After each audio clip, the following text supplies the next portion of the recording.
Hello, welcome to my kitchen. இன்றைக்கி கேரளா ஸ்டைலில் மரவள்ளி கிழங்கை வச்சு வடை பண்ண போகிறோங்க. இந்த வடைக்கு நீங்கள் மாவே அரைக்க வேண்டியதில்லை. இது பாருங்கள், கையில் எண்ணெயே ஊட்டலை, ரொம்ப நல்லா வந்திருக்குங்க. ஃபஸ்ட்டு இதை எப்படி பண்ணுறதுன்னு பார்க்கலாங்க. ஃபஸ்ட்டு உங்களுக்கு தேவையான அளவுக்கு மரவள்ளி கிழங்கு எடுத்துக்கங்க. நான் 1/4 கிலோ எடுத்திருக்கேன். இது அந்த கிழங்கோட தோலெல்லாம் நல்லா ரிமூவ் பண்ணிவிட்டு நல்லா வாஷ் பண்ணிவிட்டு சின்ன சின்ன பீஸாக கட் பண்ணி வச்சுக்கோங்க. கட் பண்ண பீஸையும் நல்லா 2-3 தடவை தண்ணி ஊற்றி சுத்தமாக கழுவிடுங்க. அதில் மண்ணெல்லாம் நிறையா இருக்கும். அதெல்லாம் சுத்தமாக போனதுக்கப்புறம் ஸ்டவ்வை ஆன் பண்ணி ஒரு பாத்திரம் வச்சு தண்ணி இது மூழ்கிற அளவுக்கு தண்ணி ஊற்றி, இந்த கிழங்கு மூழ்கிற அளவுக்கு தண்ணி ஊற்றி கிழங்கு சேர்த்து நல்லா வேக வச்சு எடுத்துக்கோங்க. மரவள்ளி கிழங்குல நிறைய விட்டமின்ஸ் மினரல்ஸ் இருக்குங்க. ஃபைபர் கண்டென்ட் நிறைய இருக்குது, கார்போஹைட்ரேட் இருக்குது, உடம்புக்கு ரொம்ப நல்லது. இப்போ இந்த கிழங்கு வேகிறப்பே கொஞ்சம் மஞ்சத்தூள் சேர்த்துக்கோங்க. இது உங்களுக்கு வேணும்னா சேர்த்துக்கோங்க, அப்படி இல்லைன்னா மாவை பிசைகிறப்ப சேர்த்துக்கலாம். கிழங்கு நல்லா வெந்ததுக்கப்புறம் கொஞ்சம் உப்பு சேர்த்து ஒரு கொதி விட்டுருங்க. அப்போ தான் அந்த உப்பு அதில் சேரும். கிழங்கு நல்லா வெந்துருச்சுங்க. இப்போ இதை ஒரு வடிகட்டியில் போட்டு நல்லா தண்ணியை ஃபுல்லாக இருத்துருங்க. உங்கள்கிட்ட இந்த மாதிரி ஸ்ட்ரெயினர் இல்லைன்னா கிழங்குல இருக்க தண்ணியெல்லாம் சுத்தமாக வடிச்சிட்டு யூஸ் பண்ணிக்கோங்க. இப்போ தண்ணியெல்லாம் வடிச்சிட்டோம். இந்த கிழங்கை தனியாக வச்சிடலாங்க. இப்போ ஒரு அகலமான பாத்திரத்தில் நம்ம வேக வச்ச கிழங்கை சேர்த்துக்கலாம். இப்போ பாருங்கள், இது நல்லா குலைவாக வெந்திருக்கு. இப்போ இந்த கிழங்கை இந்த மாதிரி ஒரு மத்து, அப்படி இல்லைன்னா பொட்டேட்டோ மசாலா வச்சு நல்லா மசிச்சு எடுத்துக்கோங்க. கட்டி இல்லாமல் நல்லா குலைவாக மசிச்சுக்கோங்க. கிழங்கு நல்லா வெந்துருச்சுனாலே நமக்கு நல்லா சாஃப்டாக மசிக்க வருங்க. இப்போ இதில் இஞ்சியை கொஞ்சம் சின்ன சின்ன துண்டாக நறுக்கி இதில் சேர்த்துக்கோங்க.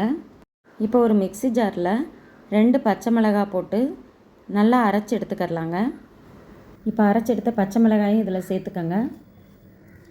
இப்போ ஒரு வெங்காயத்தை சின்ன சின்னதாக கட் பண்ணி இதில் சேர்த்துக்கோங்க. அது கூடவே கொஞ்சம் கருவேப்பிலையும் பொடி பொடியாக கட் பண்ணி சேர்த்துக்கோங்க. இப்போ இது கூடவே அரிசி மாவு 2 டீஸ்பூன் எடுத்திங்கன்னா கடலை மாவு 4 டீஸ்பூன் எடுத்துக்கோங்க. எல்லாத்தையும் சேர்த்து நல்லா பிசைஞ்சுக்கோங்க. சால்ட்டு தேவையான அளவு போட்டுக்கோங்க.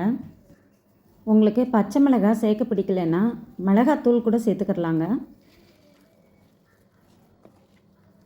இந்த ஸ்டேஜில் உங்களுக்கு தண்ணி தேவைப்பட்டால் மட்டும் சேர்த்துக்கோங்க.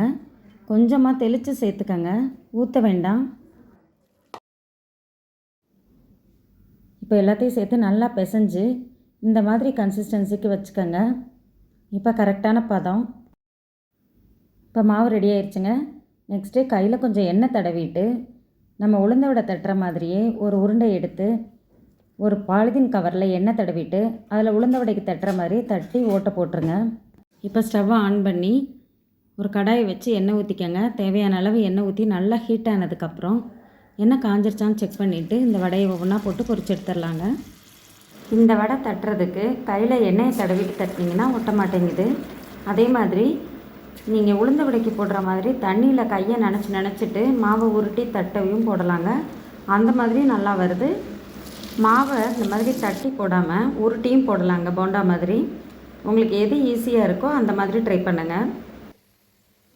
நீங்கள் இது வரைக்கும் நம்ம சேனலை சப்ஸ்கிரைப் பண்ணலைன்னா வீடியோவுக்கு கீழே இருக்க சப்ஸ்கிரைப் பட்டனை ப்ரெஸ் பண்ணி சப்ஸ்கிரைப் பண்ணிக்கோங்க.